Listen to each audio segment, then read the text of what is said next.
Tonight, we begin a journey into the shadows behind the formation of the Scandinavian kingdoms. The prologue entails both legendary figures as well as mythical warriors and tales.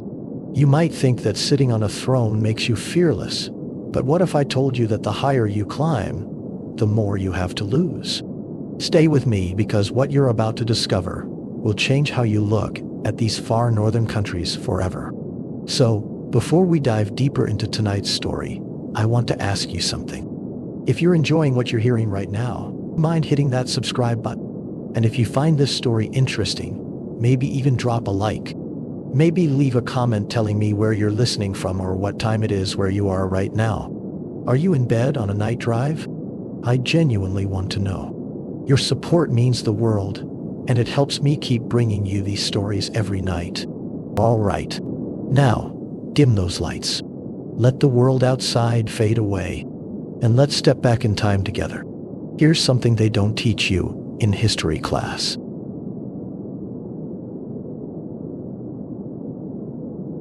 Settle in now.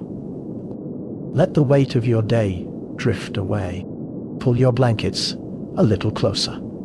Tonight, we're going to travel back through centuries, through mist and memory, to a time when the North was being born, when kingdoms rose from the foam of cold seas and the ambition of men who refused to be forgotten. Take a deep breath. Another. Let yourself sink into this moment. Good. The formation of the Scandinavian kingdoms. It's a story wrapped in fog. Not the comfortable fog of a morning garden, but the deep ancient mist that rolls off dark water and through pine forests, carrying with it the voices of sagas, the echo of oars cutting through fjords, and the half-remembered truths of an age when history and legend hadn't yet learned to live apart. Picture this. You're standing on a wooden pier somewhere in the north around the year 850. The wood beneath your feet is damp, weathered smooth by countless footsteps and the salt spray of countless tides. Behind you, a small settlement, smoke rising from thatched roofs, the smell of cooking fish and wood smoke mixing in the cool air, the sound of a hammer on metal from the blacksmith's workshop, children's voices distant, a dog barking once, then quiet. And ahead of you, the sea. This was the Viking Age, and it was a turning point, a moment when everything changed. Not overnight, not in a single battle, but gradually, inevitably, like ice melting when spring finally comes. The Vikings had been raiding for years by then, bringing home treasures that glittered in the firelight of their halls. Silver from monasteries, gold from kingdoms that couldn't defend themselves, silk that had traveled from places so distant they might as well have been dreams. But they didn't just plunder, they traded too. And all that wealth, it flowed back into Scandinavia like water finding its level, settling in the hands of chieftains and jarls who suddenly found themselves with resources beyond anything their fathers had imagined. Breathe slowly. Feel the cool northern air in your lungs. With that wealth came possibility. These weren't just raiders anymore. They were men who could gather armies, build fleets, forge alliances. Men who could look at a scattered landscape of small territories and petty kingdoms and think, what if I could unite this? What if all of this could be mine? Let's drift northward first to Norway. The rise of Harald Fairhair. The wind picks up. You can almost hear it moving through the valleys between mountains, carrying the scent of pine and distant snow. In the realm of Vestfold, there ruled a man named Halfdan, the Black. We know him mostly from sagas, those long winding stories told around fires on winter nights, when darkness came early and stayed late, and there was nothing to do but remember. The sagas tell us fragments, pieces. They whisper about a man who was powerful, ambitious, dangerous. Halfdan the Black fought a long war with a king named Gandalf. not the wizard from your childhood stories. This Gandalf ruled a place called Alfheim, and between his lands and Halfdan's lay another small kingdom called Vingelmark. Two powerful men, both wanting the same piece of earth. Picture them. Armies facing each other across a field, shields locked, breath visible in the cold air, neither willing to back down, but neither able to break through. In the end, neither won. The kingdom was divided between them, a compromise born of exhaustion and blood. And Halfdan, once he'd caught his breath, turned his eyes to the Norwegian highlands. Can you imagine those highlands? Mountains that seem to touch the sky. Valleys so deep that the sun barely reaches them in winter. Rivers that run cold and clear, so cold your hands ache if you hold them in the water too long. Halfdan conquered those small kingdoms one by one. Not quickly, not easily, but methodically. By the time he was done, he'd become one of Norway's most powerful rulers. He had wealth. He had land. He had a fleet of longships and an army that knew how to win. But winter came, as it always does. In the winter of 860, Halfdan was returning from a feast. Picture him, wrapped in furs, perhaps a little drunk, warm with mead and satisfaction. The horse's breath steaming in the frozen air, ice creaking on the lake, and then the ice gave way. Halfdan the Black drowned in that lake. Just like that. All that power, all that conquest, gone in a moment of bad luck and cold water. His son Harald was only 10 years old. Think about that for a moment. A child suddenly responsible for everything his father had built. And all around him, other rulers already sharpening their knives, already planning how to divide up Vestfold among themselves. The first to invade was Gandalf. Remember him? Still bitter about Alfheim, still hungry for more. But Harald wasn't alone. He had an uncle named Guthorm, Sigurd's son, and Guthrum. Guthorm was the kind of man you wanted on your side in a fight. First, he defeated Gandalf's army on land. Then, when Gandalf retreated to his ships, Guthorm met him at sea and defeated him there too. And then, not content with simply defending, Guthrum conquered Alfheim itself. Young Harald, grateful and wise beyond his years, made his uncle Jarl of Uppland, governor of a vast territory. But it's what happened next that makes Harald's story, well, the kind of story people still tell around fires. Settle deeper into your pillows. What? This is where legend and history start to blur together, like shorelines in morning fog. They say Harald had two nicknames, Lufa, which meant thick matted hair or shaggy, and Hafagri, the fair-haired. And the story of how he got those names? It's almost too perfect to be true, but it's been told so many times, in so many versions, that it's become part of the fabric of Norwegian identity. According to one saga, Harald sought to court a princess. Her name was Gyda, daughter of King Eirik of Hordaland. Picture her, young, proud, probably used to being courted by petty kings.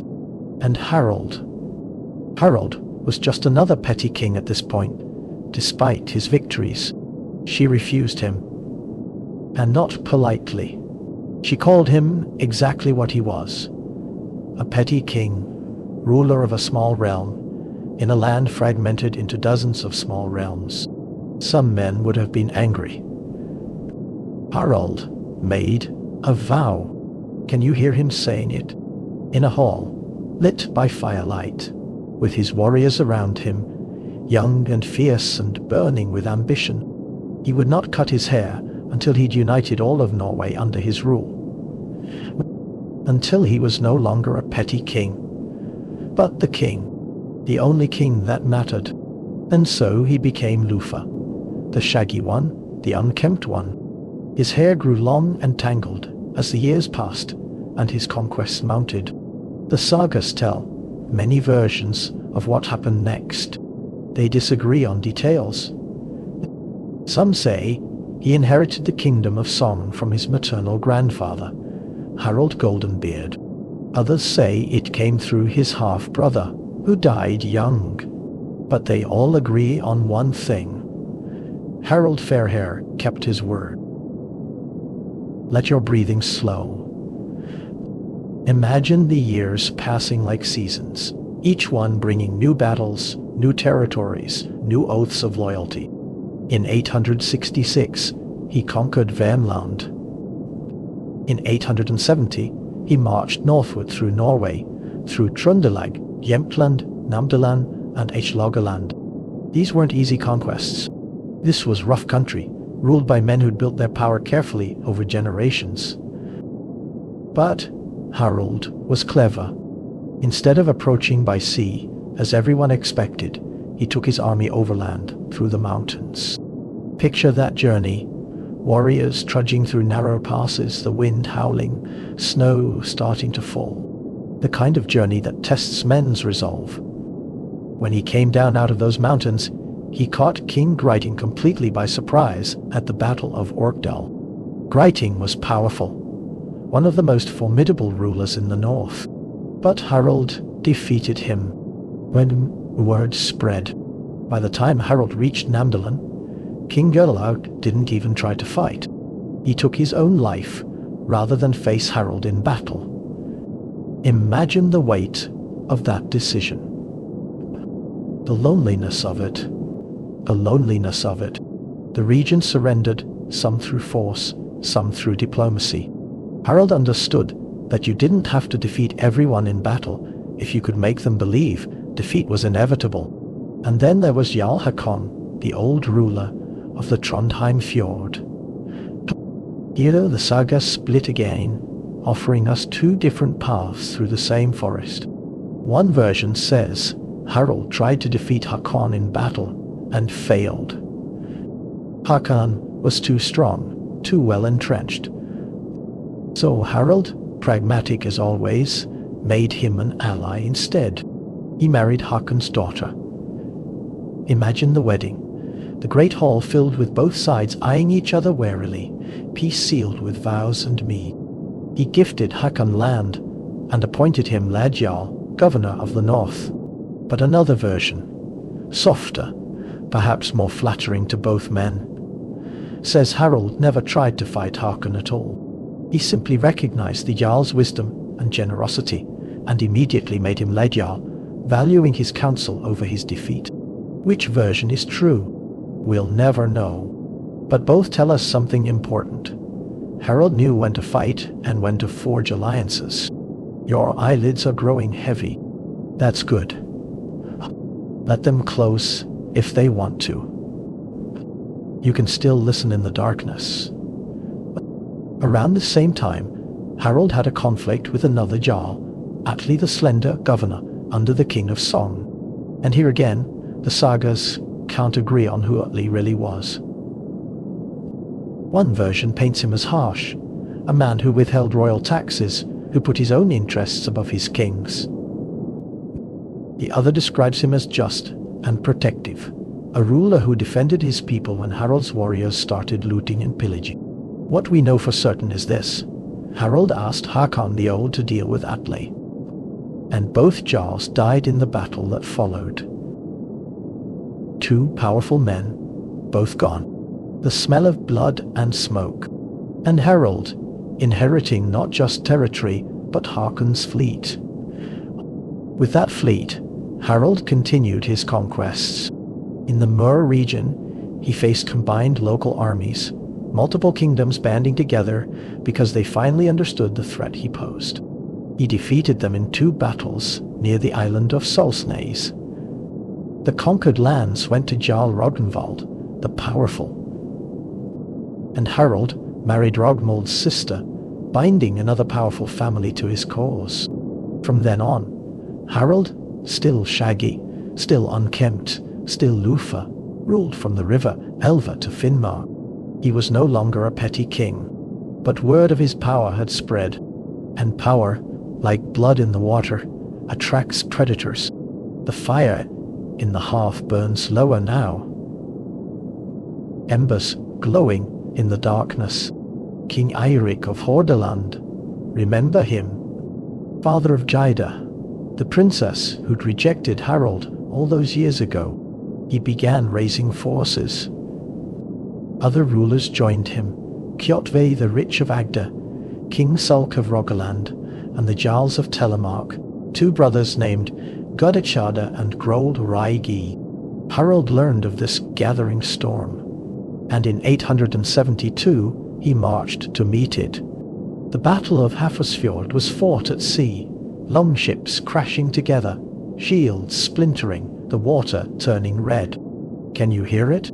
The roar of men fighting, the crack of oars breaking, the screams of the wounded falling into cold water. Eirik died in that battle. So did Sulke.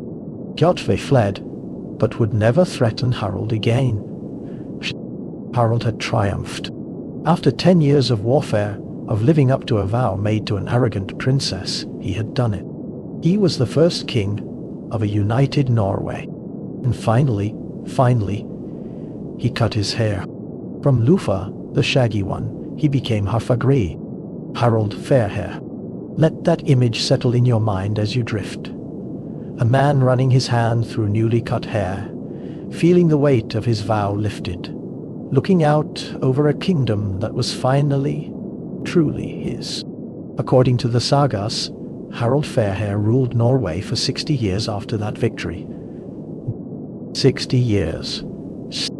Long enough to see his children grow old. Long enough to become less a man and more a legend in his own lifetime. But uniting Norway was one thing. Holding it together was another. The main threat came from Viking bands with their own fleets, men who'd grown used to raiding, to taking what they wanted, to answering to no one. They weren't eager to bow to royal authority, even if that authority belonged to the great Harald Fairhair. Picture the tension, the old way of life meeting the new, freedom meeting order, chaos meeting control. Under Harald, no one could undertake a sea voyage without royal permission. His own sons led most expeditions. Other Vikings found themselves with a choice: submit or leave. Many left. Some sailed to the newly discovered Iceland, founding colonies in that harsh volcanic land. Imagine leaving everything you knew, sailing into the unknown, choosing exile over submission.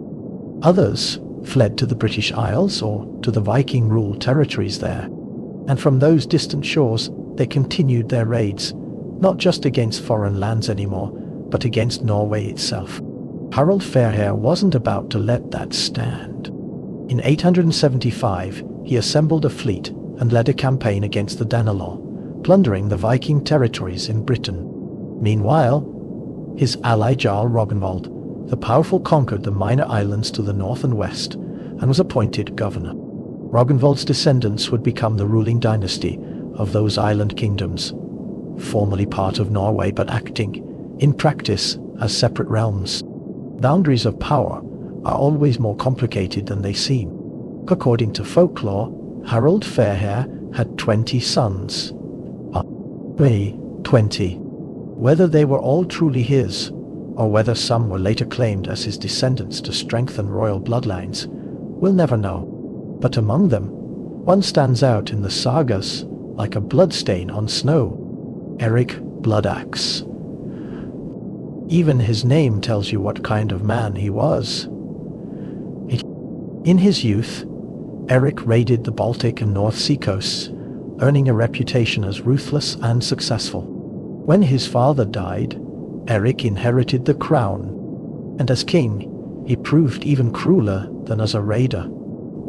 He killed his brothers out of fear of betrayal. One by one, he eliminated potential rivals. Only one survived, Hakon, who'd been sent to England as a hostage when he was young, far from Eric's reach. 4 years of Eric's tyranny was all Norway could stand. The people expelled him, and Hakon returned to take the throne. Breathe slowly. Feel the contrast, from brutality to something gentler. King Haakon was thoughtful, where his brother had been violent, generous, where Eric had been grasping. The people called him Haakon the Good. He issued Norway's first codified law collection, actual written laws that applied to everyone, even the king. And crucially, these laws included a provision that allowed Norwegians to depose a king who failed to satisfy them. Imagine that. Power constrained by law. A radical idea for its time. According to the sagas, Haakon was a Christian. He tried to convert Norway to the new faith, but the people weren't ready. They clung to the old gods, the old ways. Some things can't be forced, no matter how good the king. Your breathing is deep and steady now. Let yourself drift with the story, like a ship on a calm sea. Denmark. Kings and legends. While Norway was finding its shape, Denmark was wrestling with the same question. Could all these scattered territories, all these competing rulers, be united under one king? Many Danish kings began calling themselves kings of all the Danes. Whether they actually ruled all of Denmark, or whether this was wishful thinking that later chroniclers took at face value, that's harder to say. History is like that sometimes. The further back you look, the more the edges blur. Some of these kings appear in European chronicles. Godfred, Helge, Horik, Harald Klak, and others. They entered history as ruthless raiders of the Frankish Empire's coasts. That's why we remember them, because they terrified people powerful enough to write things down.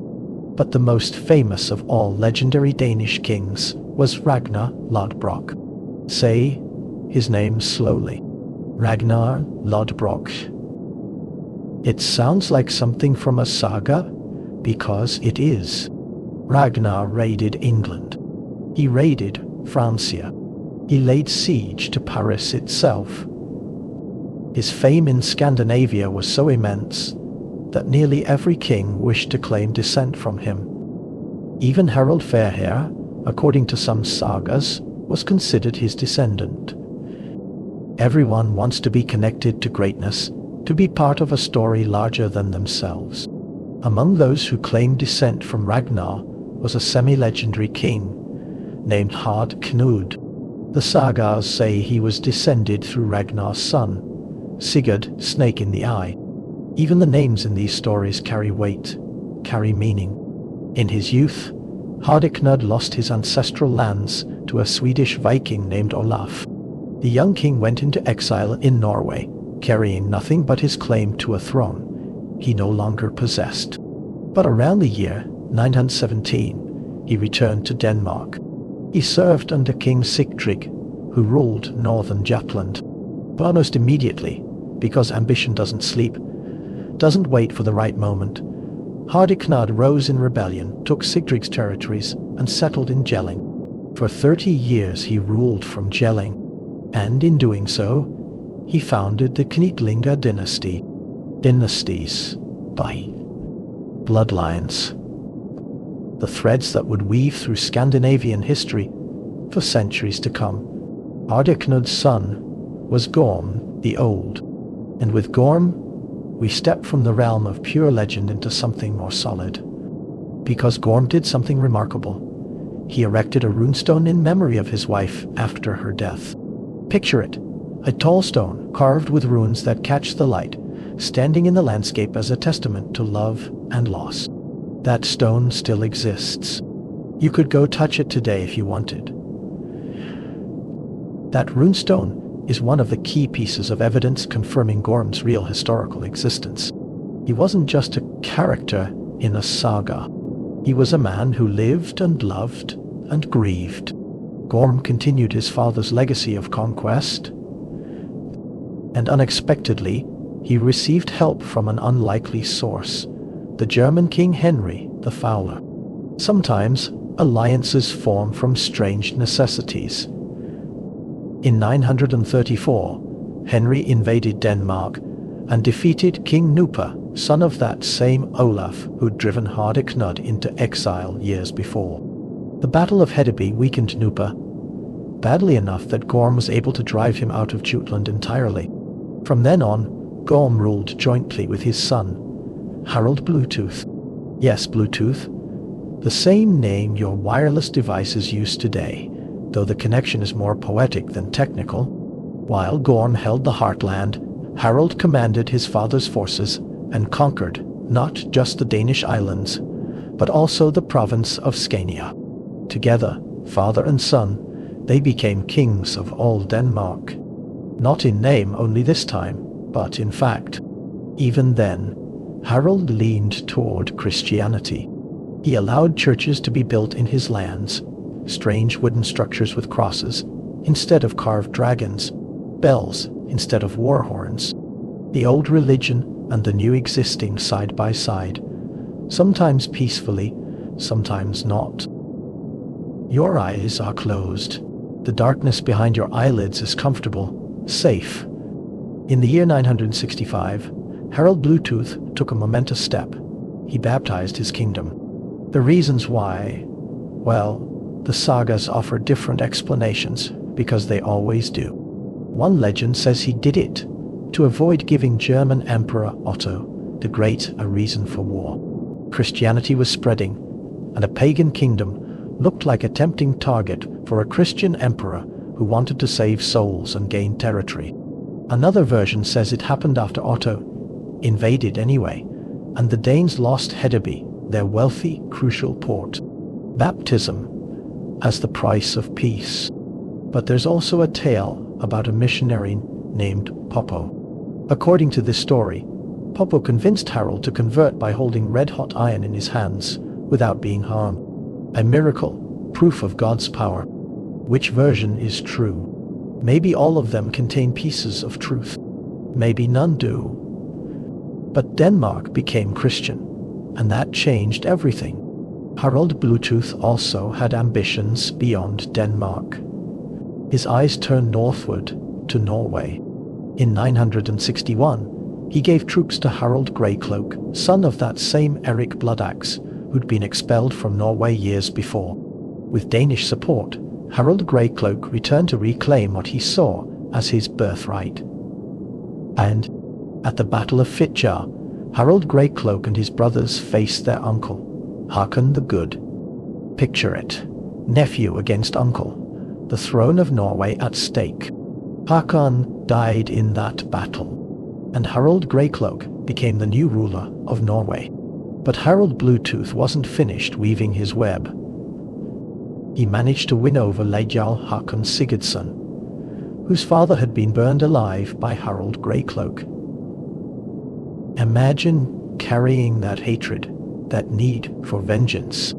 In 970, Jarl Håkon lured his king to Denmark to a meeting with Harald Bluetooth at a place called Hals.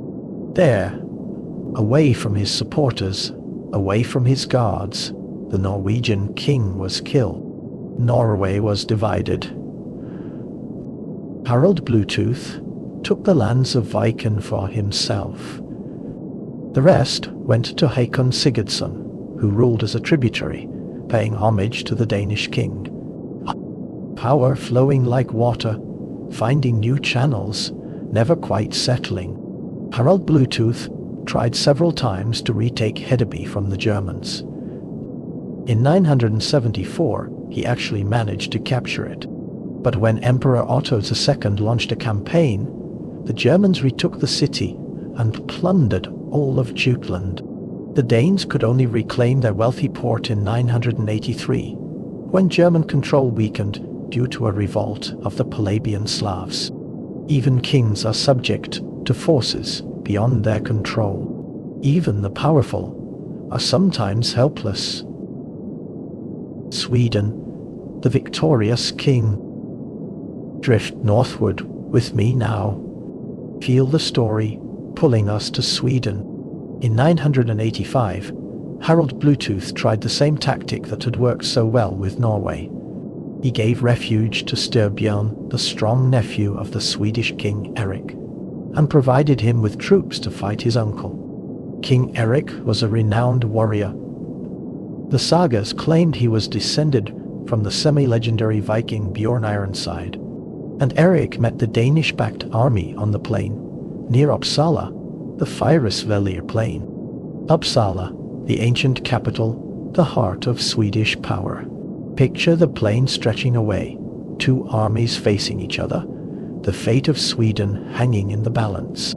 Eric triumphed, and for that victory, he earned the epithet the Victorious. But he didn't stop there.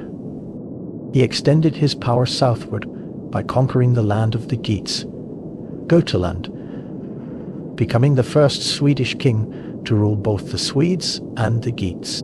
Though here too, different versions exist. The sagas of the island of Gotland tell a different story. They claim that already in the 9th century, after ongoing wars with the Swedes, wars the Gotlanders always won, they voluntarily submitted to the kings of Svealand. In exchange, their laws and customs would remain untouched. Most scholars are skeptical of this version. It smells of a 13th century invention, a way to legitimize the island's self-rule by giving it an ancient pedigree. But we'll never know for certain. History is full of these competing claims, these different memories of the same events. Denmark. The fall of Harald Bluetooth. Toward the end of Harald Bluetooth's reign, his own son rose against him. There's something tragic about this pattern, isn't there? Sons betraying fathers, fathers trying to hold on to power too long. The same story, repeated with different names. In 906, Sweyn Forkbeard rebelled. The reasons why, well, several legends attempt to explain it. One tells that Harald wanted to erect a runestone in honor of his father. But to move the massive stone, he harnessed Danes like oxen, forcing them to drag it into place. This deeply offended the common people, and they rose up alongside Sweyn. Another version says Sweyn opposed the Christianization of Denmark. He destroyed churches in Zealand, defeated the royal army, and killed his father. But because of this, Danish Christians came to hate him, forcing him into exile. He wandered foreign lands for 14 years, carrying his crown in name only. European chronicles tell a different story, one of palace intrigue, of a father forced to march against his son. The king lost the battle and fled to the Viking stronghold of Jomsborg, where he died of his wounds. Imagine dying in exile, far from the throne you'd fought so hard to claim and hold. When Sweyn Forkbeard finally became king of Denmark, Jarl Håkon Sigurdsson in Norway stopped paying tribute. The Danish king hired the Jomsvikings, the most fearsome Viking mercenaries, to raid Norway. But their fleet was defeated, and the Norwegians ceased tribute payments entirely.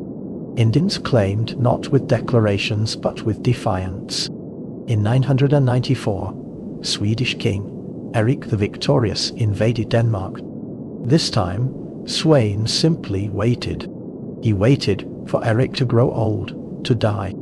And a year after Erik's death, Sweyn reclaimed his kingdom without a battle. Sometimes, patience is a weapon too. Olaf Tryggvesson. The wind shifts. A new figure enters our story.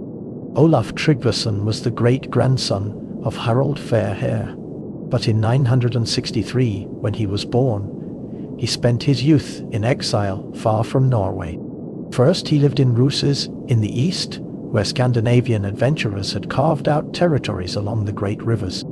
He served as a mercenary for Prince Vladimir the Great. Picture him, young, ambitious, dangerous, learning the arts of war in foreign land. Later, in 982, he gathered his own band of Vikings and settled in the Baltic. There he earned fame for his raids, plundering the region until there was nothing left to take. Then he headed west, married the widow of the King of Dublin, and ruled that kingdom.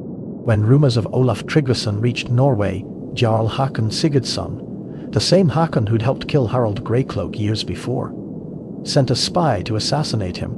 But something unexpected happened. The spy befriended Olaf instead, and rather than killing him, the spy urged him to return to his homeland. Sometimes the assassin becomes the ally. Sometimes the weapon turns in the hand that wields it. While Olaf sailed to Norway, the Norwegians revolted against Jarl Haakon. They were tired of Danish influence, tired of tributary status, tired of being ruled by a jarl instead of a king. They welcomed Olaf as their new king. Olaf Tryggvesson founded the city of Nidaros, what would later become Trondheim, and made it his capital. He was a Christian, one of the first Norwegian kings to truly believe in the new faith, and he attempted to convert Norway, though he didn't fully complete the task. Conversion is slow work. Faith doesn't change with a decree. After retaking eastern Norway from the Danes, Olaf quarreled with Svein Forkbeard. Svein allied with Swedish King Olaf, son of Erik the Victorious, and in the year 1000, that millennium mark, that number that feels significant even now, they ambushed Olaf as he returned from the Baltic Sea. The Battle of Svolder was fought at sea. Olaf's fleet was destroyed. The Norwegian king perished in the battle, his body lost to the waves, and Norway was divided once again. Some lands came under direct control. Viken to Denmark, Värmland to Sweden. The rest was divided between the sons of Jarl Hakon Sigurdsson, Svein Hakonsson ruling northern Norway, Eirik Hakonsson ruling western Norway, both governing on behalf of the Danish and Swedish kings. Norway, so briefly united, was shattered again into pieces. Sweden and Norway, the coin king. Both the Swedish and Danish kings became more powerful after their victory at Svolder. Swedish King Olaf moved his capital to Sigtuna, a new city that gleamed with ambition. There, he began minting his own coins, the first Swedish ruler to issue money. Think about what that means. Coins bearing a king's face, circulating through markets, physical proof of royal authority in everyone's hands.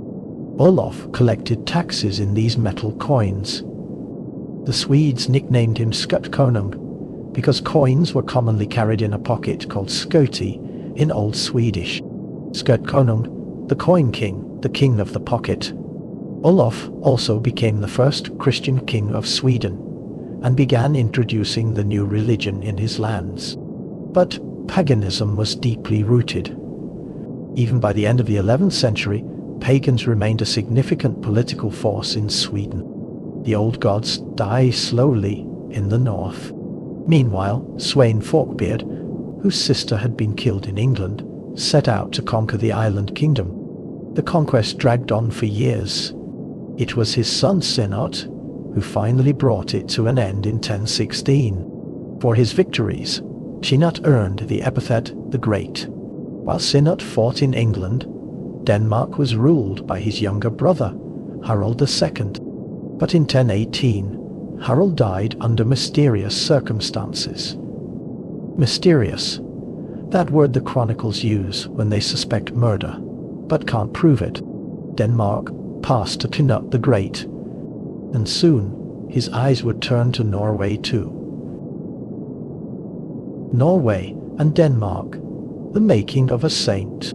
Let your breathing deepen. We're approaching something important, something that would change Norway forever. Olaf Haraldsson was the godson of Olaf Tryggvesson and a descendant of Harald Fairhair. Like so many Norwegian princes, he spent his youth in exile. He joined a band of Vikings, those same mercenaries who'd tried to raid Norway for Svein Forkbeard years before. He raided the Baltic, Frisia, England. Before long, he gathered his own Viking band and settled in Normandy. There, in 1014, he converted to Christianity. Picture the baptism, cold water, prayers in Latin, a new life beginning. When Olaf learned that Canut had taken his army to conquer England, he saw his chance. He set sail for Norway. He easily took western Norway and captured the young Jarl Hakon Eiriksson through cunning. When he arrived in Viken, the local Norwegians overthrew the Danish governors and proclaimed Olaf their king in 1015. Svein Håkonsson, hearing of Olaf's arrival, gathered a fleet and sailed to fight him.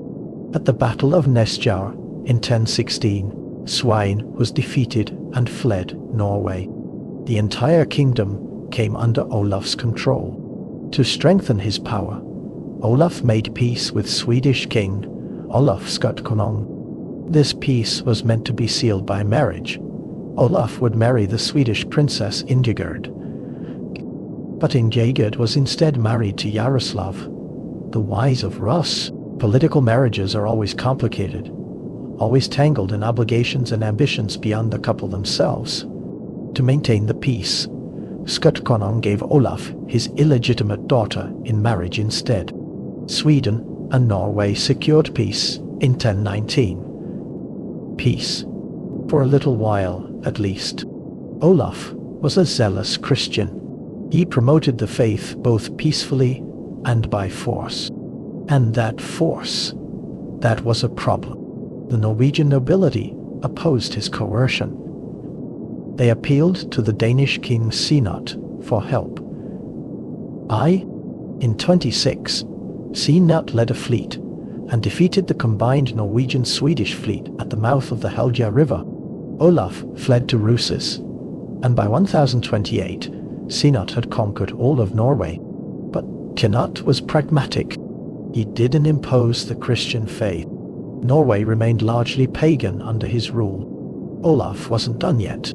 In 1029, he returned to Sweden and received military aid from his brother-in-law, Anund Jacob Dokstad. He crossed the mountains, those same mountains his ancestor Harald Fairhair had crossed centuries before, and invaded Norway. Near Stiklestad, he encountered the forces of the pagan Jarls. He was outnumbered 3-1. A wise man would have retreated. A cautious man would have waited for reinforcements. Olaf chose to fight, and at Stiklestad, Olaf was killed. It seemed Norway would now remain forever under Danish rule. But Olaf's death had a greater impact on Norwegian history than his reign ever could have. News of his death spread throughout the kingdom, sparking rebellion against the Danes. Olaf was proclaimed a saint. Christian missionaries began portraying him as a good king, unjustly martyred by pagans. His death became a rallying cry, a symbol. Sometimes the dead are more powerful than the living. By 1035, after the death of Canut, the great Norwegian Jarl Einar Thambaskelfer travelled to Rusis. There he found Olaf's illegitimate son, an 11-year-old boy named Magnus. Einar brought Magnus back to Norway. He easily expelled the Danes and made Magnus king, ruling the kingdom as his regent. Around this time, Einar also annexed the Faroe Islands to Norway. The local Jarl, Överwosson, swore allegiance to Magnus, though the islands remained effectively independent. In 1037, Magnus met the new Danish king, Hardrada, and made peace. They made an unusual agreement. If one of them died, the other would inherit his lands. Think about that for a moment. Two kings, binding their kingdoms together with a promise, with words spoken and witnessed. So much hanging on who would outlive whom. When Magnus came of age, he became known among Norwegians for his just rule and care for the common people. They called him Magnus the Good, another good king, another gentle ruler in a line that had seen so much violence. In 1042, Canut died, and Magnus travelled to Denmark and was crowned king. One man, two kingdoms. Norway and Denmark united again, but peacefully this time, through inheritance rather than conquest. From Denmark, in 1043, Magnus led a campaign against Jomsborg, that legendary Viking stronghold at the mouth of the Vistula that had functioned as a pirate republic for generations. Magnus destroyed the city, putting an end to the largest Viking warband that had ever existed. The age of independent Vikings was ending. Royal authority was spreading, tightening its grip.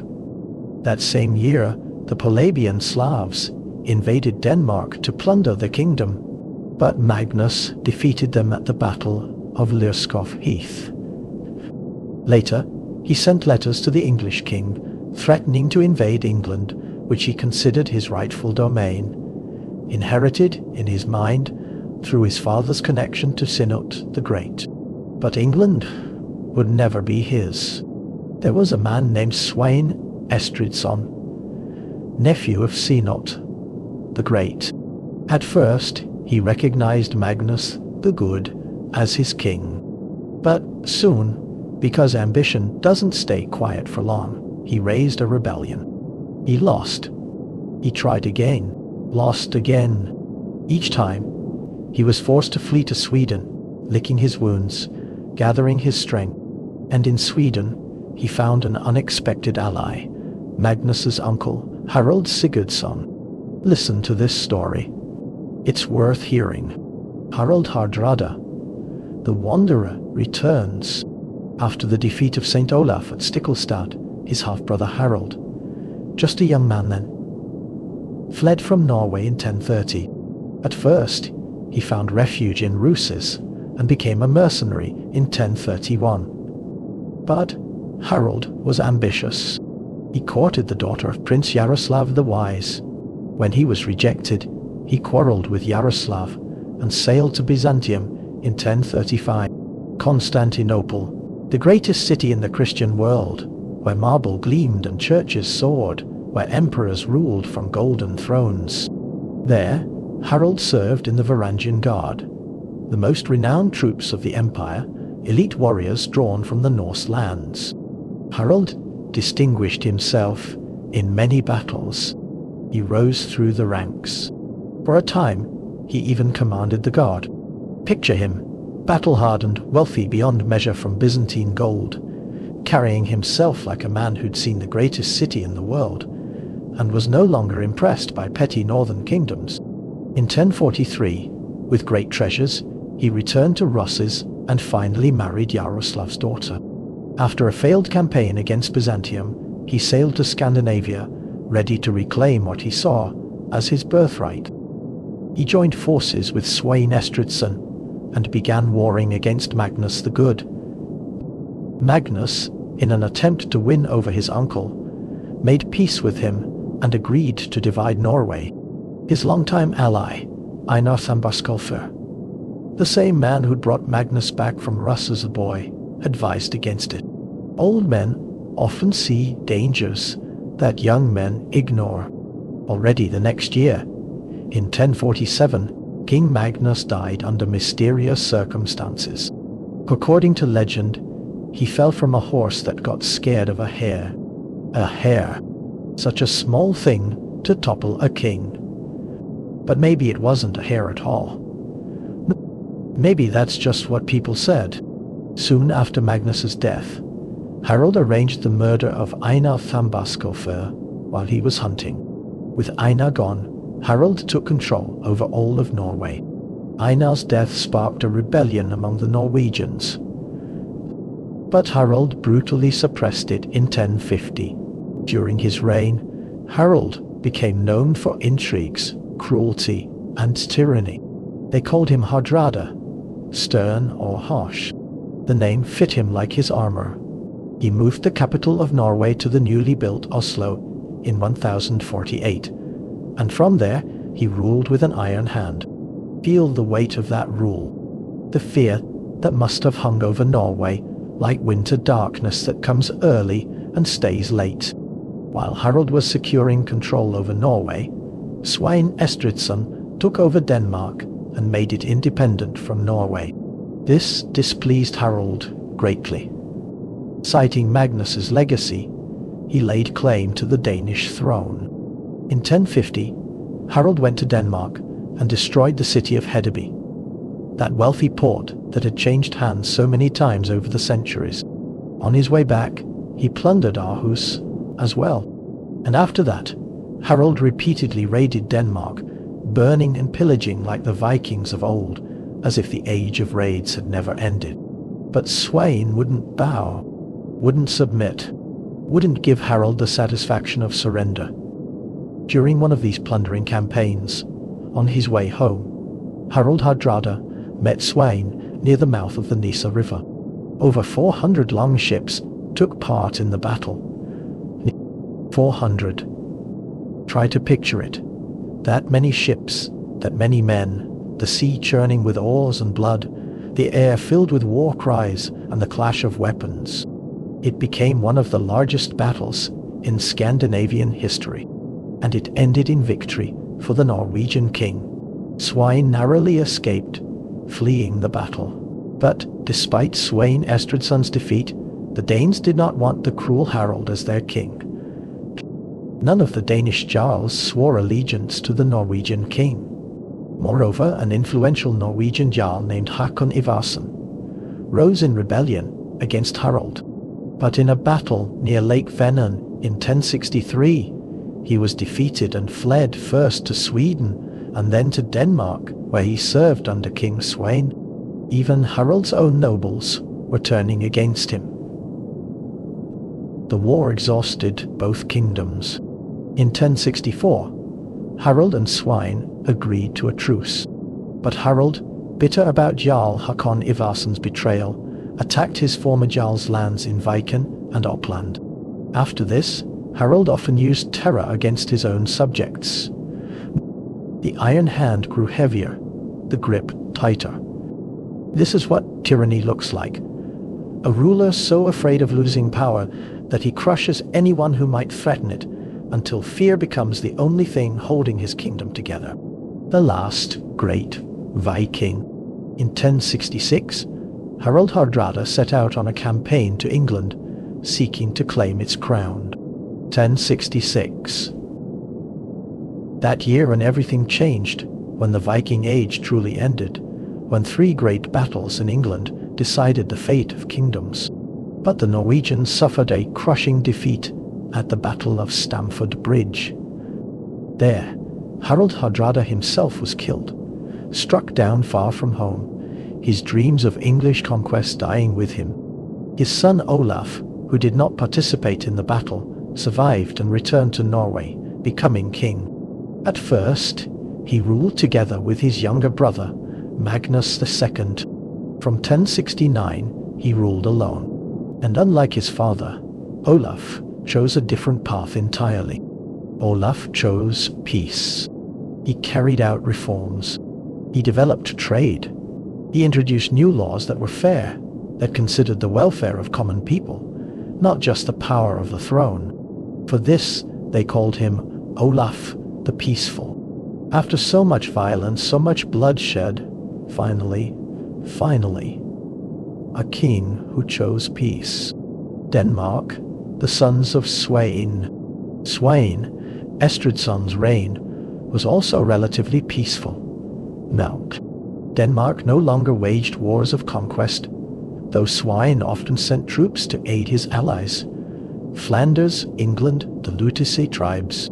Sweyn Estrithson had as many as 15 sons. 15 Alwins. Imagine the complexity of that family, the rivalries, the competing claims. One of them, also named Sweyn, took part in the First Crusade and died there, far from Denmark, in the deserts of the Holy Land. Another 5 sons of Sweyn became kings of Denmark, succeeding one another on the throne. The most famous among them was King Canut IV. He ascended the throne in 1080 and planned to conquer England as Canut the Great once did. For this, he decided to assemble a fleet of 1,000 ships. The ambition was staggering, but this became a burden for the Danes. They were tired of war, tired of taxation, tired of building ships for a king's grand dreams. In 1086, they revolted. Canut hid in a church, seeking sanctuary. But the rebels, found him there. They killed him at the altar, his blood staining the holy ground. And yet, he became a martyr. The church canonized him as a saint and patron of Denmark. In death, he achieved a kind of immortality he never would have found in life. Sweden, the end of an ancient line.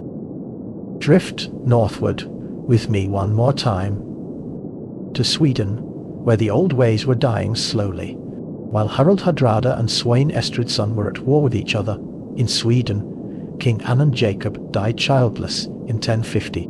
The new king became Imund, the illegitimate son of Olof Skötekonung. They called him Imund the Old. His own son, Anund, died on a sea-raiding expedition, killed far from home, his body lost to the waves. When King Imund the Old died, the ancient semi-legendary dynasty of Uppsala ceased to exist. That bloodline that supposedly stretched back to the gods themselves ended. All dynasties end eventually. All bloodlines run dry. The new king was elected from among Imund's in-laws, Jarl Stenkel from western Götaland. Ikonisi Hesta.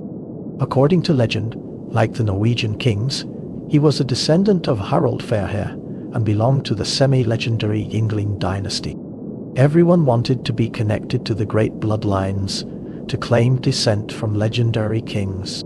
Stenkel attempted to centralize the kingdom and promoted Christianity. But after his death, in 1066, civil war broke out in Sweden.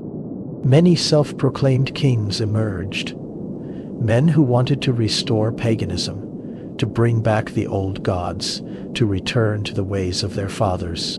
Among them were the Erik brothers, Anund Giardski and Hkan the Red. Picture Sweden tearing itself apart, pagan against Christian, old ways against new, blood soaking into the ground as rival armies met. Bunkel's son, Inge the Elder, was a skilled general and politician. By 1076, his forces had defeated all of these pretenders. One by one, they fell. Following in his father's footsteps, King Inge continued the Christianization of Sweden. But this provoked a pagan uprising among the Swedes in 1084. It quickly engulfed Svealand, where a pagan named Blotswain took power. His very name proclaimed what he stood for. Blot, the old sacrificial rituals, blood offered to the ancient gods. In 1087, Inge the Elder invaded Svealand with his troops.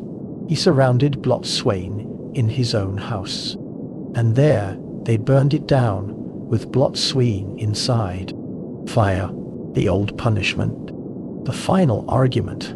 After that, Inge ordered the destruction of the ancient pagan temple in Uppsala, that great wooden hall where sacrifices had been made for centuries, and built a Christian church on its site. The new faith literally built on the ashes of the old. Thus, Sweden was united under a single king. The civil war was over. The pagan resistance was broken. Norway, the last conquest. We're approaching the end now. Can you feel it? The story winding down, coming to rest. After the death of Olaf the Peaceful, his son Magnus III became King of Norway in 1093, and like his grandfather Harald Hardrada, he dreamed of glory as a conqueror.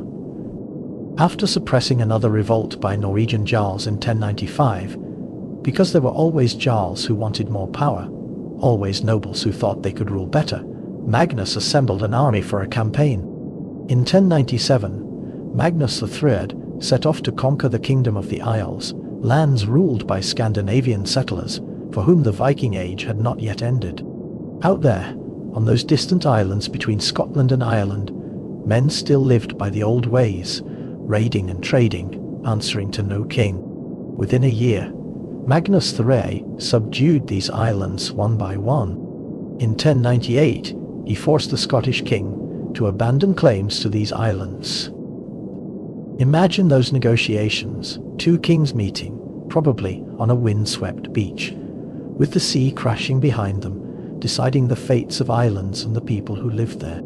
Magnus the Frere reached the Isle of Man, where he captured the local king, Lagman Godredsson. The Norwegians took control of that distant island. After that, Magnus arrived at the coast of Wales. There, he defeated the forces of Norman earls who had invaded the kingdom of Gwynedd. For this, he received the right to inherit the Isle of Anglesey, a Norwegian king fighting in Wales. The reach of Scandinavian power was still remarkable, even this late.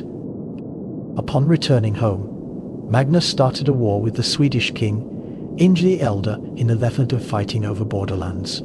Those contested territories where authority was always unclear, where local people never quite knew which king they owed allegiance to.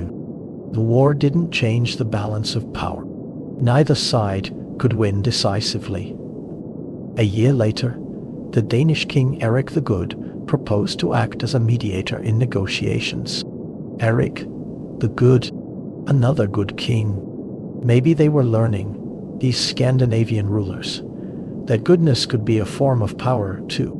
All three kings met in Kungahella. Picture that meeting, three kings, three kingdoms, sitting together to negotiate peace instead of preparing for war. Representatives from each realm, witnesses to ensure the agreements would be kept.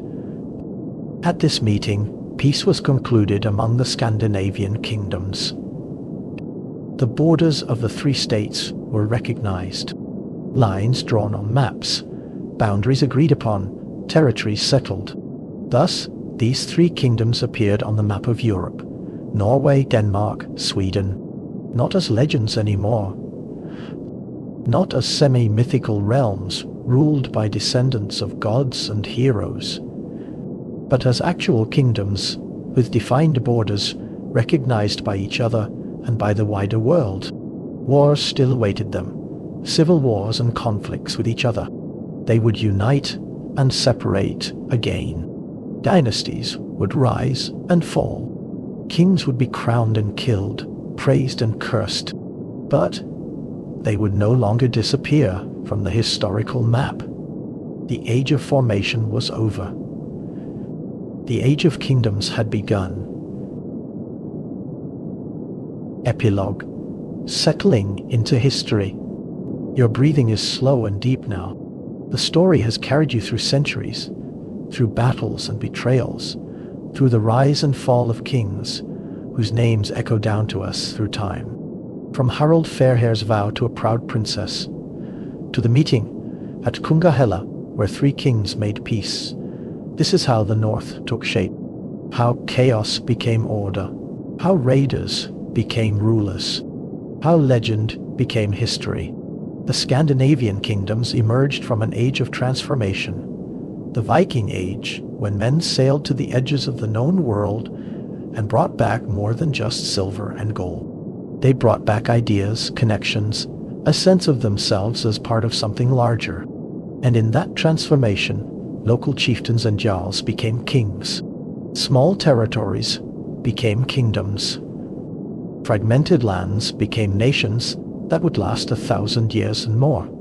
Some of these rulers were cruel. Some were kind. Some were wise. Some were foolish. But all of them, in their own ways, built something that outlasted them.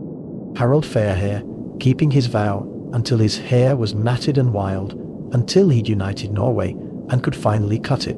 Gorm the Old, raising a runestone for his wife, turning grief into something permanent. Harald Hardrada, ruling with iron and dying far from home in a foreign field. Olaf Haraldsson, more powerful in death than in life, his martyrdom changing Norway forever. These weren't just names in chronicles. They were men who lived and breathed and made choices, sometimes wise, sometimes terrible, that shaped the world their descendants would inherit. And now, as you rest here, in your own time, in your own place, you carry a piece of their story with you. The fog is lifting now. The long ships are pulled up, on distant shores. The swords are sheathed. The halls are quiet. The fires are burning low. The kingdoms stand. Norway, Denmark, Sweden, no longer becoming, but being. Present on the map, part of the world, part of history. Let yourself rest now. Let the story settle into your mind like snow, settling on a quiet landscape. The Viking Age is over. The Age of Kingdoms has begun, and you can drift into sleep knowing that somewhere, in the cold north, under the same stars that guided those ancient ships, the lands they fought for still exist. Their kingdoms endure. Sleep well. The past is alive in these stories. And tonight, you've walked through it, century by century, king by king, until history and legend blur together like the horizon where sea meets sky. Good night.